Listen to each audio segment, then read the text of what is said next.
દાહોદના લીમખેડાના પાલી ગામ નજીક હાઈવે ઉપર મોડી રાત્રે ઉભેલી ટ્રક પાછળ ટ્રાવેલર ભટકાતા ભરૂચ જિલ્લાના 2 સહિત 4 લોકોના મોત નીપજ્યા હતા।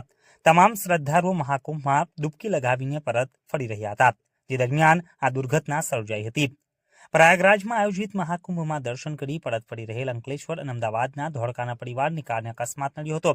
દાહોદના લીમખેડાના પાલી ગામ નજીક હાઈવે ઉપર ઉભેલી ટ્રક સાથે પાછળથી ટ્રાવેલર ભટકાઈ હતી, જેમાં ગમખ્વાર અકસ્માત સર્જાયો હતો।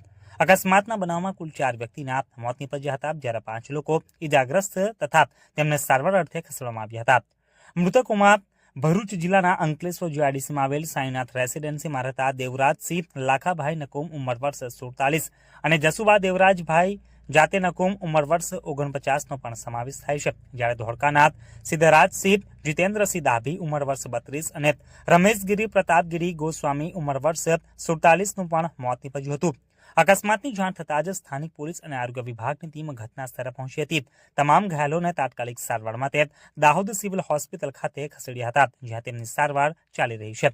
મૃતકોના મૃતદેહને પોસ્ટમોર્ટમ માટે લીમખેડા ખસેડવાયા હતા। આ અંગે પોલીસના જણાવ્યા મુજબ સાંજે 7 વાગ્યાના અરસામાં લીમખેડા પાલી ઓવરબ્રિજ ઉપર એક ટ્રક બંધ હાલતમાં પડેલી હતી, જેની સાથે રાત્રે 3 વાગ્યાના અરસામાં પ્રયાગરાજ કુંભ મેળામાંથી પરત આવતી ટ્રાવેલર ભટકાતા આ અકસ્માત સર્જાયો હતો।